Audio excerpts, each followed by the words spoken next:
अस्सलाम वालेकुम, मैं हूं अलीना फारूक शेख। आप देख रहे हैं प्रोग्राम रिपोर्ट कार्ड। आज सबसे पहले हमने बात करनी है साबिक चीफ जस्टिस उमर अता बंदयाल साहब से मुतल्लिक सौदेबाजी करने के इल्ज़ाम की कुछ तहकीकात तफसीलात सामने आई हैं, इंकशाफात हुए हैं।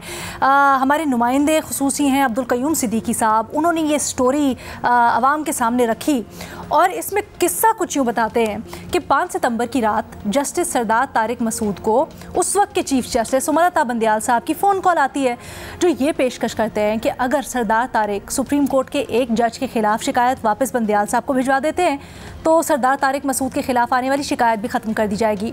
अब ज़राए के मुताबिक जस्टिस सरदार तारिक मसूद इस बात पर सीखपा हो जाते हैं और फ़ोन कॉल तलखी पर ख़त्म होती है।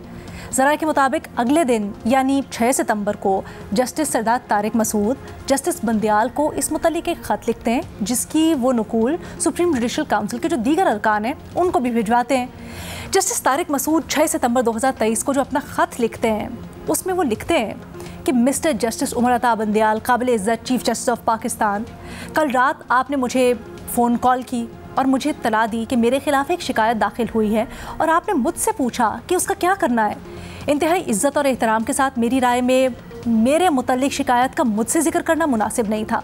ऐसा करके आपने मुझे इंतहाई शर्मनाक सूरत हाल में डाल दिया है।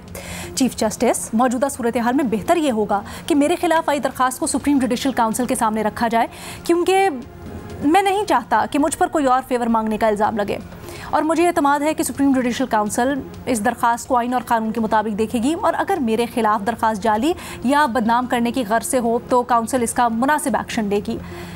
ये ख़त लिखा गया जस्टिस तारिक मसूद की जानिब से, जो कि मंजर आम पर आया है।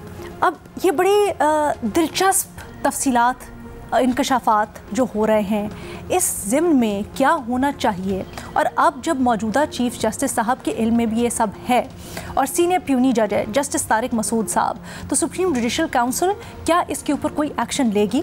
अपने तज्ज़ियाकारों के सामने हम ये तमाम तर सवालात रखेंगे।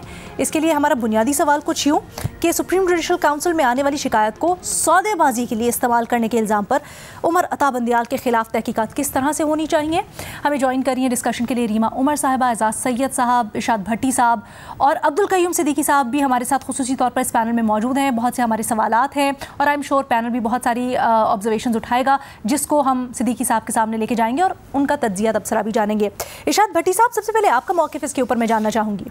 मैडम शेख, चूँकि स्टोरी के रावी राकम और खालक अब्दुल कयूम सिद्दीकी साहब शो मय्ये किस्मत यानी हमारी खुश नसीबी समझिए। एक लफ्ज़ रखें कि राकम जो हैं स्टोरी के, वो इस वक्त मेरे लेफ़्ट साइड पे हैं और एक्चुअली ये होते राइट साइड पे ही हैं। तो अब इनकी स्टोरी है, तो इनसे मैंने पूछा था जब ये आकर बैठे थे कि ये कब ये फ़ोन हुआ। उन्होंने कहा कि 5 सितंबर की रात को। तो मैंने कहा ख़त कब आया? उन्होंने कहा 6 सितंबर को उन्होंने लिख दिया था। तो और इतने दिनों के बाद यानी 3 हफ्तों के बाद आलमोस्ट ये स्टोरी सामने आई और अगर उस वक़्त आ जाती तो यकीनन सूरत हाल मुख्तलिफ होती कि चीफ जस्टिस साहब भी मौजूद होते उधर और जज साहब भी होते और अब और उस वक़्त होती तो एक और रंग था इसका, अब होती तो एक और रंग है। लेकिन मैडम शेख, अगर ये मामला वैसे ही है मनोअन जैसा कि अब्दुल कयूम सिद्दीकी साहब ने अपनी स्टोरी में लिखा है, तो इखलाकी तौर पर तो बिलाशुबा ये एक बुरी हरकत है मेरे नज़दीक। और मैं हमेशा कहता हूँ कि इखलाकियात का कैद है यहाँ और इखलाकियाती बुनियादों में ही नहीं है। तो मतलब इस स्टोरी का है कि तब के चीफ जस्टिस साहब ने अपने जज साहब को फ़ोन किया कि शिकायतों का वट्टा सट्टा कर लेते हैं, मैं आप अपनी शिकायत ख़त्म कर दें, मैं अपनी शिकायत जो मेरी तरफ आई है वो मैं ख़त्म कर देता हूँ। तो एक चीफ जस्टिस साहब को यकीनन ये ज़ेब नहीं देता। लेकिन मैडम शेख जो है ना कि सौदेबाजी पर तहकीकात, अब ले कानूनी तौर पर इस पर एक्शन लिया जा सकता है, सवाल ये सौदेबाजी साबित की जा सकती है, दूसरा सवाल या ये महज एक जज साहब का जाने वाले चीफ जस्टिस पर इल्ज़ाम ही हो, तीसरा कि ये अगर ये सौदेबाजी भी साबित हो जाती है और ये सारा कुछ साबित हो जाता है तो इस पर ये कानूनी तौर पर इस पर कोई गिरफ्त की जा सकती है कि तहकीकात की जाएं और अगर तहकीकात की जाएँ तो उसके बाद कानून क्या कहता है इस हवाले से, वो ये भी क़य्यूम सिद्दीकी साहब चूँकि कोर्ट कवर करते हैं वो यकीनन बताएंगे। तो अब इस पर फिर एक्शन कोई लिया जा सकता है, और एक्शन अब क्या लिया जा सकता है उन चीफ जस्टिस साहब के खिलाफ जो अब रिटायर हो चुके हैं। तो क्या कौन सा फोरम होगा, क्या होगा, किस तरह होगा। जस्टिस तारिक मसूद साहब सीनियर जज हैं और इन्हें सब कवानीन का यकीनन पता है। अगर वो इसकी तहकीक चाहते हैं या इस पर फर्दर कार्रवाई करना चाहते हैं तो इसका एक आसान हल जो मुझे एक लेमैन की शक्ल में नज़र आ रहा है वो ये है कि जो ख़त जस्टिस तारिक साहब ने लिखा चीफ जस्टिस साहब को, उस ख़त की कापी लें, उस ख़त पर एक और ख़त लिखे मौजूदा चीफ जस्टिस साहब को, और जो वो चाहते हैं वो उन पर कहें कि इस पर फर्दर कार्रवाई करें।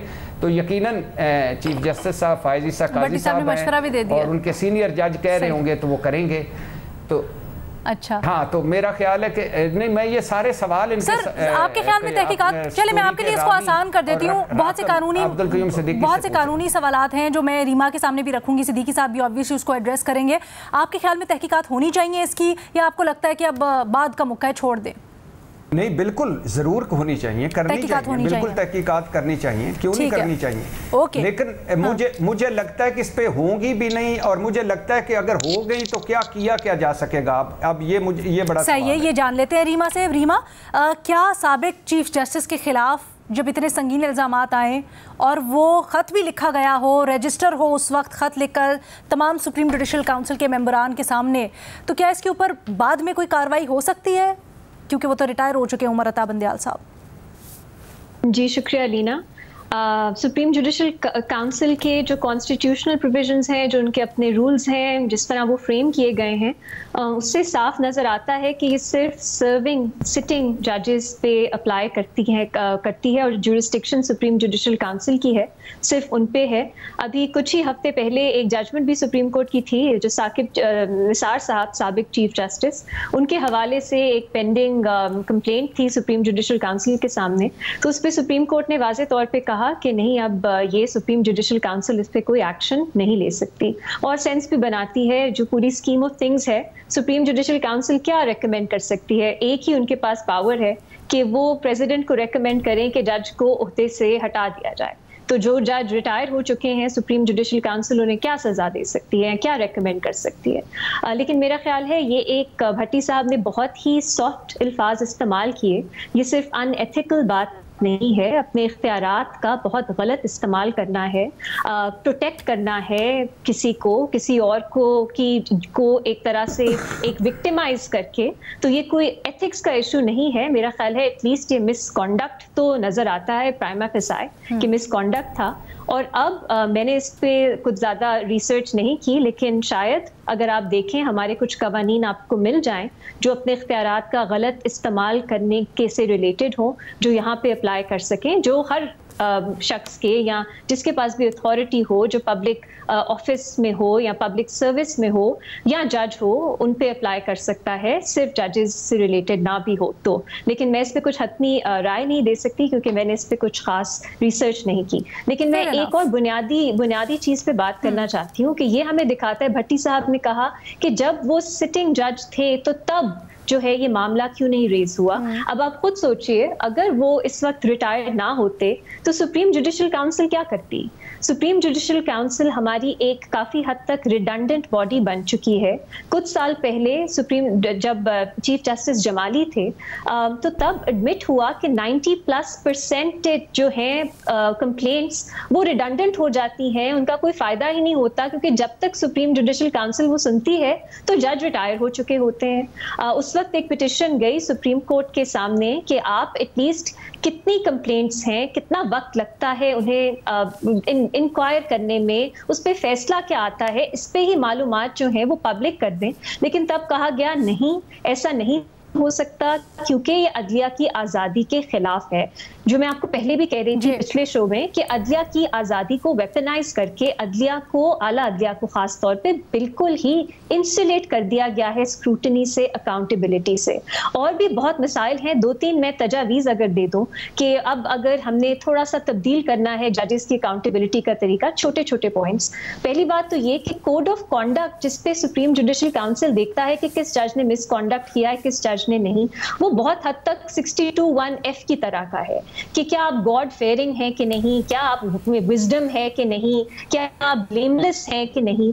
ये एक एथिकल कोड ऑफ कॉन्डक्ट है। इस पे इतनी सख्त सजा कि जज को रिमूव कर दिया जाए, जो वाहिद ऑप्शन है सुप्रीम जुडिशल काउंसिल के सामने, ये डिसप्रोपोर्शनेट है। और पूरी दुनिया में एथिकल कोड्स ऑफ कॉन्डक्ट मुख्तलिफ होते हैं, डिसिप्लिनरी कोड्स ऑफ कॉन्डक्ट मुख्तलिफ होते हैं। दूसरा, आपको सुप्रीम जुडिशल काउंसिल को और ऑप्शंस भी देने होंगे, रिमूवल के अलावा वो और चीजें भी हैं जो रेकमेंड कर सकें। दुनिया में बहुत सी मिसालें आपको मिलती हैं, जजेस सस्पेंड हो सकते हैं, फाइन हो सकते हैं, डिमोट हो सकते हैं, उनकी प्रमोशन रोकती जा सकती है, और भी तरीकाकार है। यहाँ पे एक तो आपका एथिकल कोड ऑफ कॉन्डक्ट है जो बहुत आसानी से एक्सप्लॉइट हो सकता है, जो हमने अब चीफ जस्टिस काजी फाइज ईसा के मामले में देखा, जो शुरू में मेजॉरिटी जजमेंट, बाद में रिव्यू में माइनॉरिटी जजमेंट थी। उसमें कहा कि आपकी फैमिली या बच्चे, अगर उनकी भी कोई फाइनेंशियल इरेगुलरिटी सामने आती है तो जज उसके लिए रिस्पॉन्सिबल होगा एंड वो रिमूव हो सकता है। ये एक absurd चीज है, ये बैनुल अक़वामी जो स्टैंडर्ड्स हैं उसके बिल्कुल खिलाफ है कि आप जज को उस पर रिमूव करें। तो ये कुछ बुनियादी चीजें हैं जो हमें तब्दील करने की जरूरत है ताकि इस तरह की सिचुएशन फिर से अराइज ना करे। और अब हम थोड़ा संजीदगी की तरफ जाएं कि ये अब एक मजाक बन चुका है। जजेस अनलेस किसी जो पावरफुल तबके हैं वो इस्तेमाल करना चाहते हैं अकाउंटेबिलिटी को उनके खिलाफ, सिर्फ तभी हम देखते हैं मौजूदा चीफ जस्टिस इस मामले को किस तरह से टेक अप करते हैं। बट ये जो मामला है, हम सब भी लीना, मेरा ख्याल है हमें सिर्फ इसको उठाना चाहिए रेगुलरली, क्योंकि ये अदलिया की आजादी से उनकी अकाउंटेबिलिटी बहुत हद तक जुड़ी है। आपकी आजाद अदलिया नहीं हो सकती जब तक वो एहतसाब पे भी कुछ उन पे हो सके। Point noted. अक्सर हम ऐसे होता है, चीफ जस्टिस साकिब निसार के बाद भी हम बात कर रहे थे अब क्या हो सकता है, अब भी हम ये बात कर रहे हैं अब क्या हो सकता है। तो इस सिस्टम निजाम को बदलने की जरूरत है। नहीं, बट उसके बाद हमने देखा ना कि गुंजाइश ही नहीं थी, वहाँ तो सुप्रीम जुडिशल काउंसिल का इजलास ही नहीं इतनी देर तक, और बहुत से और मामला थे जिसमें उलझ के रह गए थे।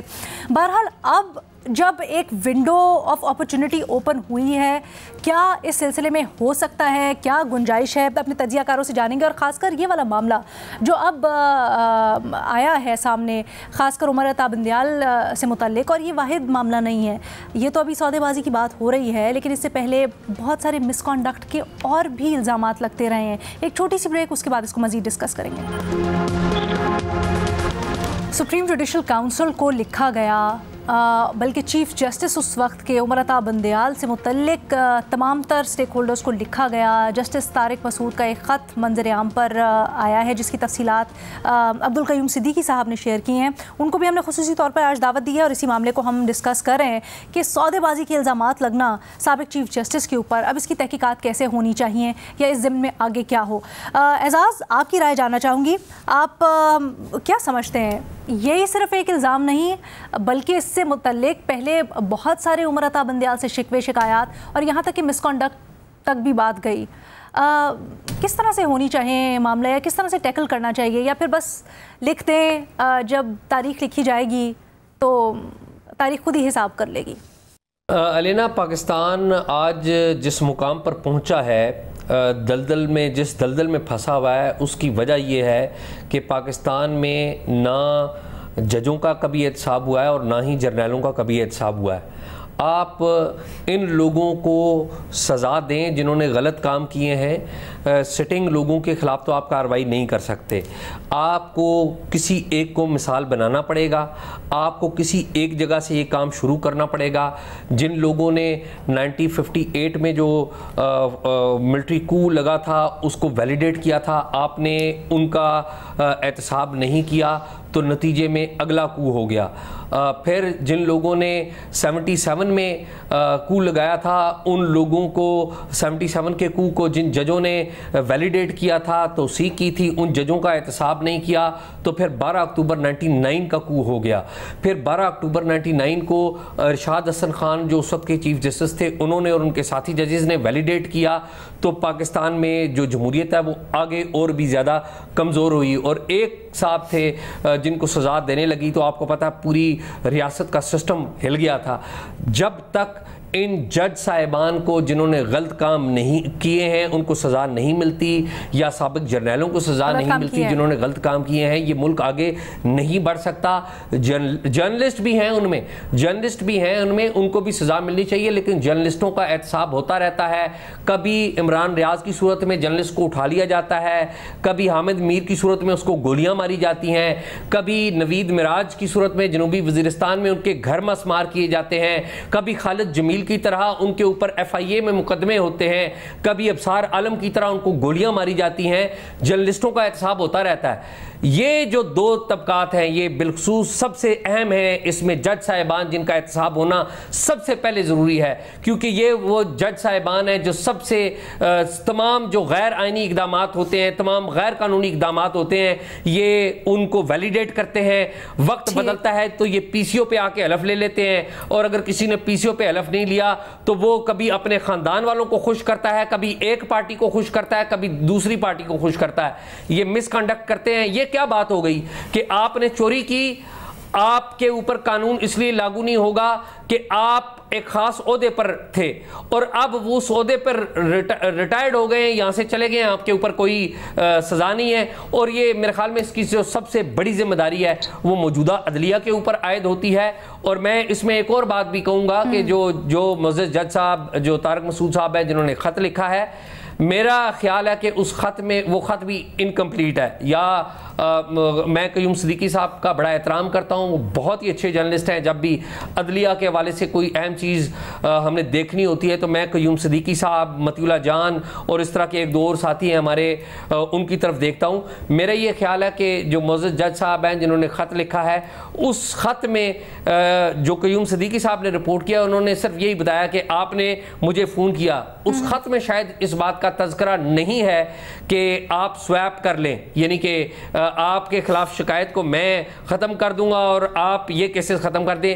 अगर ये है तो क़य्यूम सिद्दीकी साहब बताएंगे, लेकिन इन जज साहब की भी जिम्मेदारी थी कि ये भी सुप्रीम जुडिशल काउंसिल के मेंबर हैं, जहाँ तक मेरी मालूमात हैं, ये भी इस आला अदलिया का ऐसा है। इन्हें चाहिए था कि ये पूरी बात अपने सारे जजेस को बताते, और अब अदलिया के कोर्ट में है बॉल। मेरा ये ख्याल है कि कार्रवाई ज़रूर होनी चाहिए। जो रीमा ने बात की ना रूल्स की और सुप्रीम कोर्ट के फैसले की, क्या आईने पाकिस्तान में ये लिख दिया हुआ है कि अगर कोई जज गलत काम करेगा या कोई और लोग गलत काम करेंगे तो इसलिए उनके खिलाफ कार्रवाई नहीं होनी चाहिए कि रूल्स बन गए हैं?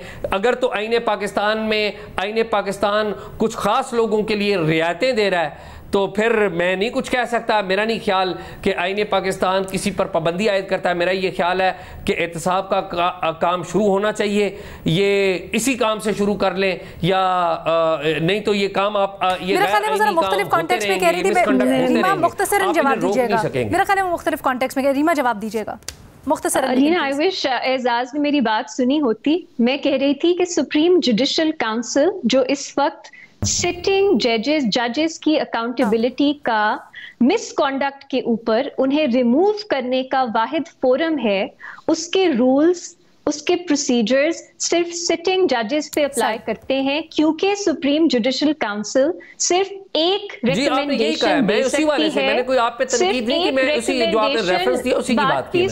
बात भी सुन ले। वो सिर्फ एक रिकमेंडेशन दे सकती है, आईनी तौर पे के जज को रिमूव कर दिया जाए। जो जज ऑलरेडी रिटायर हो चुके हैं उस पे सुप्रीम जुडिशल काउंसिल की ज्यूरिसडिक्शन नहीं होती। उसके बाद मैंने कहा कि हमें जो हमारे मौजूदा लीगल फ्रेमवर्क है उसमें देखना पड़ेगा क्योंकि ये छोटी अनएथिकल बात नहीं है, ये एक ऐसी चीज है जो दिखाती है आपने अपने ओहदे का गलत इस्तेमाल किया है, इख्तियार का गलत इस्तेमाल किया है।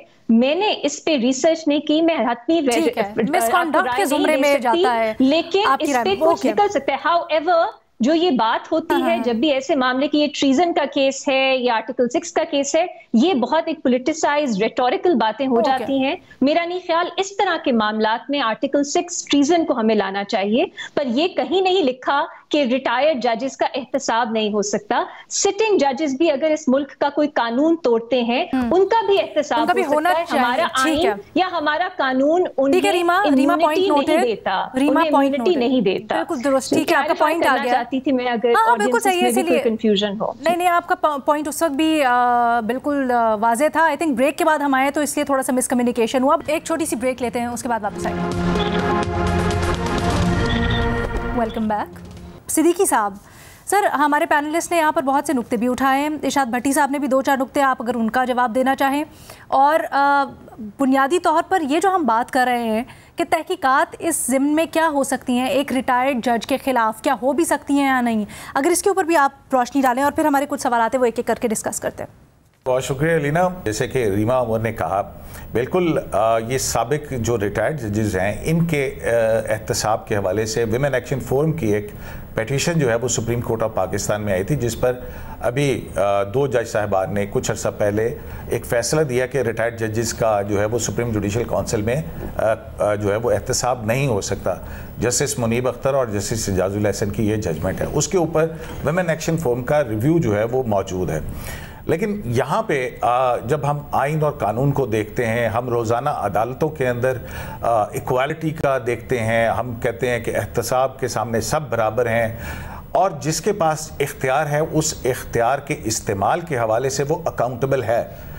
अगर मेरे एक 24 करोड़ 25 करोड़ अवाम के मुंतखब वज़ीर आज़म को उसके ओहदे से हटाए जाने के बाद उसके ख़िलाफ़, उसके इख्तियारात के ख़िलाफ़ जो है कि इस्तेमाल के हवाले से मुकदमात हो सकते हैं, मेरा प्राइम मिनिस्टर अगर वो आईनी अदालतों में, निचली अदालतों से लेकर ऊपरी अदालत तक जो है वो वहाँ जाके अपने लिए इंसाफ मांगता है, तो फिर अगर ये जो प्रोटेक्शन है ठीक है कि उनके पास है, लेकिन अगर इस तरह की बात आती है तो फिर जज क्यों अपने उन इख्तियारात के हवाले से अकाउंटेबल नहीं है? ये एक बहुत बड़ा सवाल है।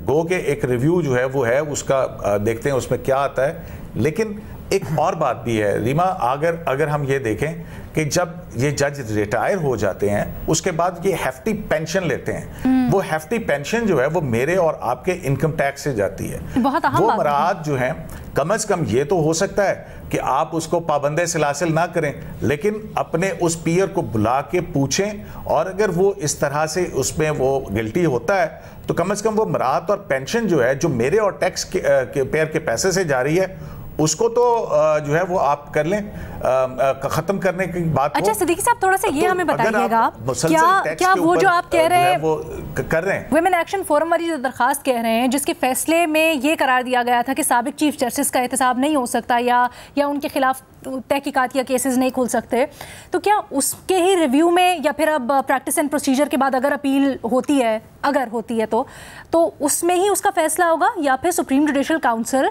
अपने तहीं बैठ के तो रूल्स को शेप अप कर सकती है और ये शेक डाल सकती है, दरमियान में रूल बना सकती है कि एहतसाब हो पुराने चीफ जस्टिस का भी?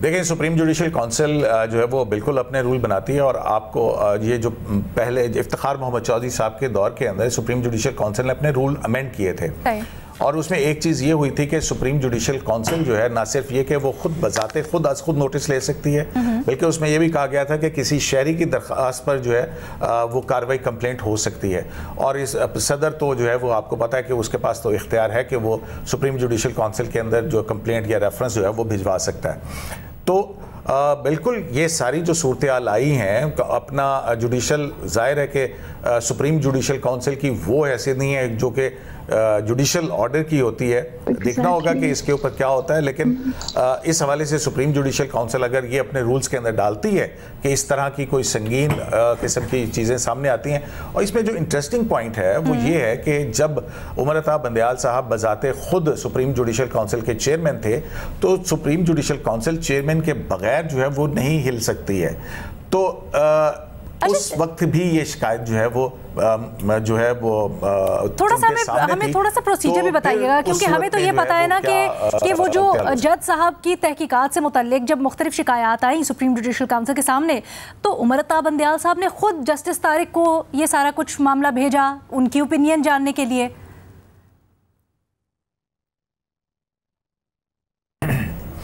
जी बिल्कुल, जो सुप्रीम जुडिशल काउंसिल है उसका तरीक़ाकार यही है कि जब भी किसी जज के ख़िलाफ़ कंप्लेंट आती है, जैसा कि आपको याद होगा जस्टिस काजी फ़ईसा के ख़िलाफ़ रेफरेंस आया था, अब वो ये देखने के लिए कि प्राइमा फेशियाई ये प्रोसीड किया जा सकता है या नहीं किया जा सकता, उसके लिए एक सीनियर रुकन जो है उनको ये शिकायत भिजवाई जाती है। अच्छा। और जस्टिस काजी फ़ईसा के केस में ये शिकायत जस्टिस अजमत सईद शेख को दी गई थी।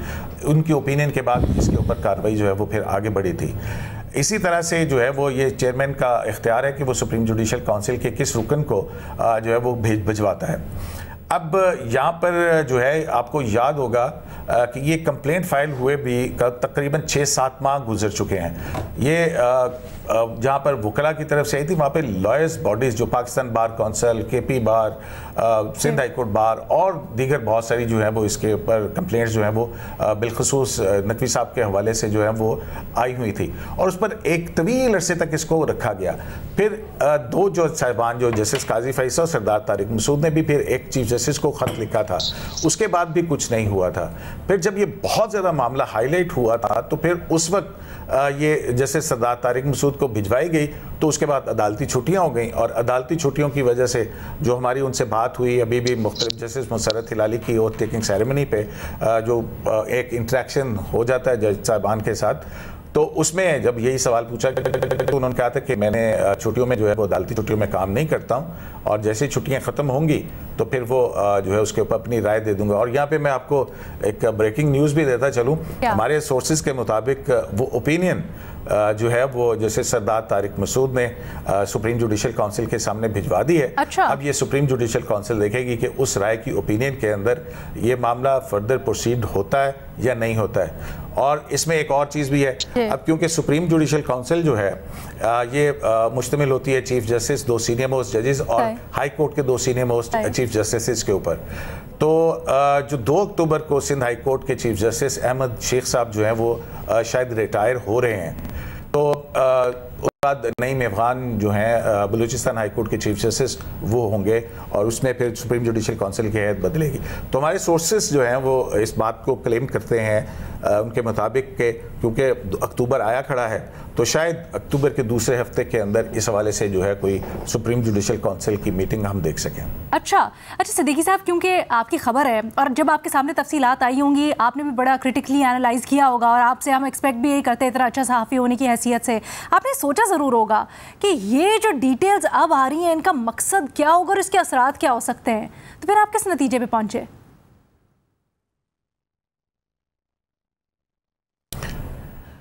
देखिए, राइट टू नो जो है वो मेरा ख्याल है कि पाकिस्तान के अवाम का हक है। आइन का आर्टिकल 19A जो है वो हमें बिलखुसूस वो बुनियादी हक है, फंडामेंटल राइट है और उसके साथ इंफॉर्मेशन जो राइट टू इंफॉर्मेशन एक्ट है वो एम्पावर करता है जर्नलिस्टों को। अच्छा, कुछ तकनीकी वजूहात हैं, हम अब्दुल कयूम सिद्दीकी साहब को सुन नहीं पा रहे और आज के प्रोग्राम में वक्त भी इतना ही था, तो इजाज़त दें, अल्लाह हाफ़िज़।